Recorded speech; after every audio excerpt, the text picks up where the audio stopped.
When the Captain Underpants movie came out in 2017, I thought this was the start of a new franchise, and I was wrong. We did get a Netflix series though. The closest thing we will get to a franchise from this is the spin-off movie Dogman. It's based on the books that were also written by the Captain Underpants author Dave Pilkey. I never read any of these books just because this came out way after I was a kid, but I did like the animation style. I like that hand-drawn aesthetic that it captured from the books, so I thought, why not give this a shot? Maybe it'll be good. This film is the origin story of Dogman. A policeman and his dog get involved in a serious injury, and then they are fused together with the body of a human and the head of a dog. Dogman is coming to terms with his new life while trying to constantly stop the evil plans of his arch nemesis, Petey the Cat. Now, will this movie start a new franchise for DreamWorks? Probably not, but I still had a decent time. It feels like the filmmakers and the team that made this movie were very aware of the target audience, because even though the movie is under 90 minutes, it goes at a constantly fast pace. It moves through the plot pretty quickly, and there are constant bits and jokes one after another. It's a little chaotic at times, and it feels like my brain was being fried while watching this. When the movie slows down though, that's when it tends to focus a little bit more on the tender moments, and that's when I had a better time watching this movie. The jokes never feel lazy. It certainly fits that Pilkey tone, that style of humor that he's always writing. The story does tend to forget about its subplots though. The movie is focusing on a lot of different things, and it kind of struggles to keep the balance of what is more important in the story. And also there are just times where some of these subplots just didn't matter to me. There's one about the chief who wants to feel important, and that's an idea that is only brought up in the beginning and the end of the movie. There's a plot about him having a crush on this news reporter. There's a plot about a dead fish being brought back to life, and that's the main one where it would go back and forth and you would kind of forget about it later on. Eventually I just got tired of this plot, especially when I found out Ricky Gervais is the voice actor of this fish. He just isn't fitting this style of humor. Also, he is just okay at voice acting. Now, Pete Davidson as Petey the Cat is great. Maybe it's his best work yet, which is not really saying a lot, but Davidson is a bit more over the top in this one. He has some good line deliveries. I'm curious if it's because director Peter Hastings has worked on animated series before, so he just knows what he's looking for out of these voice performances. But also Petey has some scenes that are caring, and they develop this cat pretty well. Davidson is able to touch that side nicely. And when the film is focused on this story about parents and shows how your perspective and attitudes can help grow and change someone, that's when the film feels more memorable. Finally, really quick, just gotta talk about the animation. From what I've gathered, Dogman is a book that takes place in the Captain Underpants world, and it's written by George and Harold. So the film copies that simplistic childlike aesthetic really well, in my opinion. The colors pop, the signs and the handwriting, it just feels like a nice touch. The movie does a good job on balancing that flatness in this 3D environment, and the use of differentiating the frame rates just also adds a nice handle to the action pieces.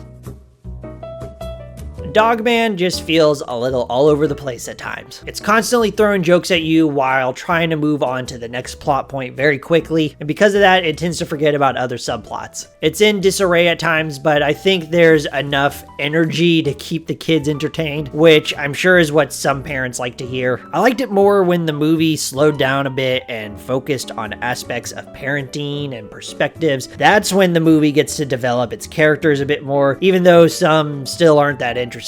A lot of the voice work in this movie is good, but Davidson just got a chance to do more than what he's done in his acting career. The animation is good. It's very entertaining to look at, I guess. It's very colorful. I just don't think I will ever sit through this again because of all the directions it's going in. I am guessing this will probably go in the same route as many other DreamWorks films. It'll get an animated TV series that is going to be just dropped on Netflix, and then we'll forget about this movie by the end of the year. However, as of recording this right now, Dogman is the best 2025 film I have seen this year. I'm going to give Dogman a 3 out of 5. And that's it. Thank you so much, guys, for watching this. If you made it this far, have you seen Dogman? Do you plan on seeing it? it. Please like, comment, subscribe. Just do whatever you want. Make sure you exercise every day, drink your milk, and have a great day.